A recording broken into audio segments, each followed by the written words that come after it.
नमस्कार दोस्तों, देश दुनिया की हलचल, बड़े अपडेट और दिन भर की सबसे अहम खबरों के साथ हाजिर हैं आज की 25 बड़ी खबरें जो आपके लिए जानना बेहद जरूरी हैं। एक छोटी सी बात, 99% लोग वीडियो देखते हैं लेकिन चैनल को सब्सक्राइब नहीं करते। अगर आप भी हर बड़ी खबर सबसे पहले पाना चाहते हैं तो अभी चैनल को सब्सक्राइब जरूर कर लें। तो साथियों, बिना समय गंवाए नजर डालते हैं फटाफट आज की 25 बड़ी खबरों पर। प्रधानमंत्री नरेंद्र मोदी ने गुजरात के सूरत में विपक्ष पर तीखा हमला बोलते हुए कहा है कि कांग्रेस की परजीवी राजनीति अब देश में ज्यादा दिनों तक नहीं चलेगी। उन्होंने साफ किया कि कर्नाटक में कांग्रेस सरकार के खिलाफ जनता का भारी आक्रोश देखने को मिल रहा है और देश आत्मनिर्भरता की राह पर लगातार आगे बढ़ रहा है। उत्तर प्रदेश के बलरामपुर पहुंचे मुख्यमंत्री योगी आदित्यनाथ ने 294 करोड़ रुपए की 75 विकास परियोजनाओं की बड़ी सौगात दी है। इस मौके पर उन्होंने विपक्ष पर निशाना साधते हुए कहा कि साल 2017 से पहले उत्तर प्रदेश के गरीबों का हक और उनका राशन समाजवादी पार्टी के गुंडे खा जाते थे। पश्चिम बंगाल की पूर्व मुख्यमंत्री ममता बनर्जी के कोलकाता स्थित कालीघाट आवास पर तृणमूल कांग्रेस के शीर्ष नेताओं की एक बेहद अहम और हाई लेवल बैठक संपन्न हुई है। इस राजनीतिक बैठक में पार्टी के भीतर चल रही अंदरूनी खींचतान और कुछ सांसदों की संभावित बगावत को रोकने के लिए विशेष रणनीतियों पर गंभीर चर्चा की गई है। केंद्रीय शिक्षा बोर्ड यानी सीबीएसई के आधिकारिक पोर्टल पर एक बहुत बड़ा साइबर अटैक हुआ है। इस गंभीर मामले की शिकायत मिलने के तुरंत बाद दिल्ली पुलिस ने अज्ञात हैकर्स के खिलाफ मामला दर्ज कर लिया है और इसकी जांच के लिए साइबर सेल की एक विशेष टीम का गठन कर दिया गया है। मौसम विभाग ने देश के 19 राज्यों के लिए भारी बारिश, तेज आंधी और आकाशीय बिजली गिरने का बड़ा अलर्ट जारी किया है।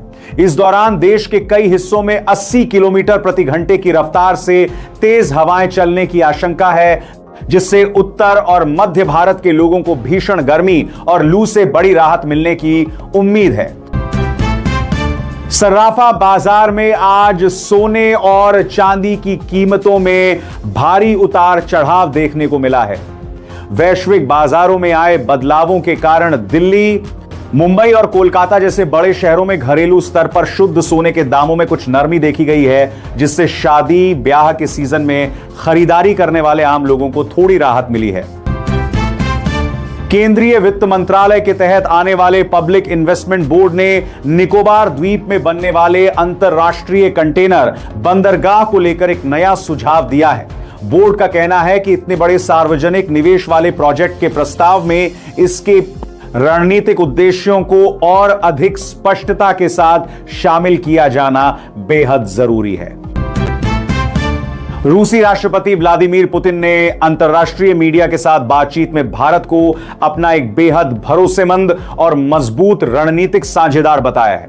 उन्होंने पश्चिमी देशों द्वारा भारत पर रूस के साथ व्यापार कम करने के दबाव को पूरी तरह से बेकार और वैश्विक स्थिरता के लिए नुकसानदेह करार दिया है। तमिलनाडु की राजनीति में उस समय भूचाल आ गया जब भारतीय जनता पार्टी के प्रदेश अध्यक्ष अन्नामलाई ने अपने पद से इस्तीफा दे दिया।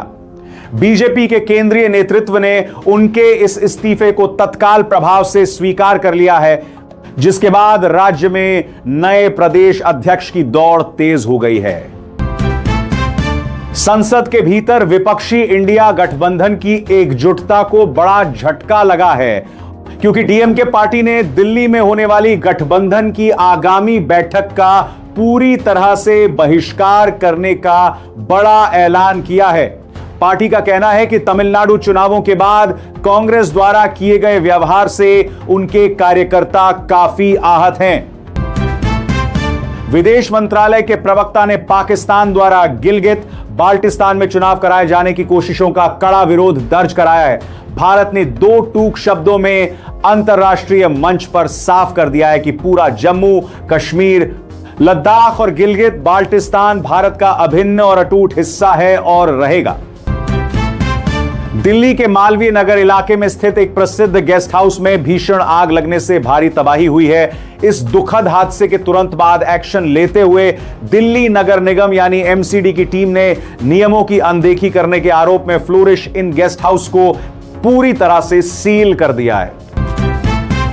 देश की अर्थव्यवस्था के मोर्चे से बहुत बड़ी और अच्छी खबर सामने आई है, जहां भारत की जीडीपी विकास दर उम्मीद से काफी बेहतर रही है। आधिकारिक आंकड़ों के मुताबिक वित्त वर्ष के दौरान देश की आर्थिक विकास दर 7.7% दर्ज की गई है, जो विभिन्न रेटिंग एजेंसियों के अनुमानों से बहुत ज्यादा है। बिहार की राजधानी पटना में Khan global studies coaching centre के संचालक फैजल खान के खिलाफ आर्म्स एक्ट के तहत गंभीर धाराओं में एफआईआर दर्ज की गई है।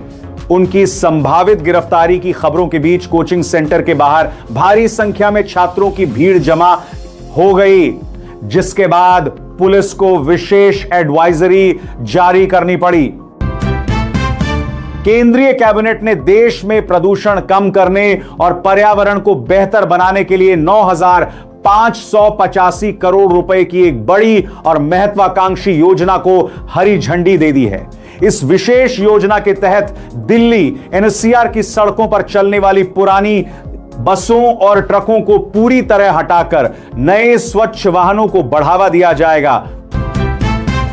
विमान कंपनियों को बड़ी राहत देने के लिए केंद्र सरकार ने 10,000 करोड़ रुपए के एटीएफ यानी हवाई ईंधन मूल्य स्थिरीकरण कोष को मंजूरी दे दी है।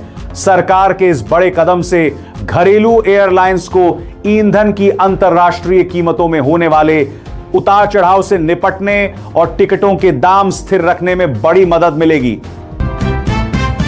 भारतीय रिजर्व बैंक यानी आरबीआई देश में कागजी नोटों की जगह पूरी तरह से पॉलीमर यानी प्लास्टिक के नोट लाने के बड़े प्रस्ताव पर गंभीरता से विचार कर रहा है। हालांकि अधिकारियों का कहना है कि यह पूरी योजना अभी बिल्कुल शुरुआती चरण में है और इसके सुरक्षा मानकों की कड़े स्तर पर जांच की जा रही है। उत्तर प्रदेश के संभल जिले के बाघू गांव में प्रशासन ने एक मजार पर बने अवैध कब्जे के खिलाफ बुलडोजर चलाकर बड़ी कार्रवाई की है। सुरक्षा को ध्यान में रखते हुए पूरे इलाके में भारी मात्रा में पुलिस बल तैनात किया गया था और जमीन को अवैध निर्माण से पूरी तरह मुक्त करा लिया गया है। गुजरात के अहमदाबाद में स्थित नरोदा जीआईडीसी की एक बड़ी केमिकल फैक्ट्री में अचानक हुए जोरदार धमाके के बाद भीषण आग लग गई। इस दर्दनाक हादसे में फैक्ट्री के एक कर्मचारी की मौके पर ही मौत हो गई, जबकि 3 अन्य गंभीर रूप से झुलस गए हैं, जिन्हें नजदीकी अस्पताल में भर्ती कराया गया है। उत्तर प्रदेश के बलिया जिले में स्थित सूराहाताल पक्षी विहार को एक बड़ी अंतर्राष्ट्रीय पहचान मिली है। पर्यावरण मंत्रालय ने इसे आधिकारिक तौर पर वैश्विक रामसर साइट घोषित कर दिया है, जिससे अब इस पूरे दलदली और पक्षी विहार क्षेत्र के संरक्षण के लिए अंतर्राष्ट्रीय स्तर पर विशेष फंड मिल सकेगा। सरकारी अनाज वितरण व्यवस्था में पारदर्शिता लाने के लिए केंद्र सरकार ने भारतीय खाद्य निगम के अनाज के थैलों पर क्यूआर कोड टैगिंग की नई व्यवस्था शुरू की है। इस नई तकनीक को सबसे पहले आंध्र प्रदेश, तेलंगाना और ओडिशा में लागू किया जा रहा है, जिससे राशन की कालाबाजारी को पूरी तरह रोका जा सके। डिजिटल भुगतान के क्षेत्र में काम करने वाली दुनिया की दिग्गज कंपनी वीजा ने भारतीय बाजार के लिए अपना एक नया और विशेष अभियान शुरू किया है। कंपनी ने बॉलीवुड के बादशाह शाहरुख खान को भारत के लिए अपना नया ब्रांड एम्बेसडर नियुक्त किया है, जो देश में डिजिटल लेन देन और लाइफस्टाइल को बढ़ावा देंगे। उत्तर प्रदेश की राजनीति में सड़कों पर नमाज पढ़ने को लेकर चल रही बहस एक बार फिर तेज हो गई है। मुख्यमंत्री की चेतावनी के बाद विपक्षी सांसदों ने प्रतिक्रिया देते हुए कहा है कि सड़कें समाज की साझा संपत्ति हैं और त्योहारों के दौरान कुछ मिनटों के लिए की जाने वाली प्रार्थना पर किसी को कोई आपत्ति नहीं होनी चाहिए। दिल्ली सचिवालय में मुख्यमंत्री की अध्यक्षता में एक बहुत बड़ी और महत्वपूर्ण हाई लेवल बैठक आयोजित की गई। इस बैठक में शहर के सभी आला अफसरों को सख्त निर्देश दिए गए हैं कि यदि किसी भी इलाके में कोई अवैध निर्माण या अनियमितता पाई जाती तो जिम्मेदार अधिकारियों के खिलाफ तत्काल प्रभाव से कड़ी कार्रवाई की जाएगी। इंटरराष्ट्रीय फुटबॉल के मंच से खेल प्रेमियों के लिए एक बहुत बड़ी और गर्व की खबर सामने आई है।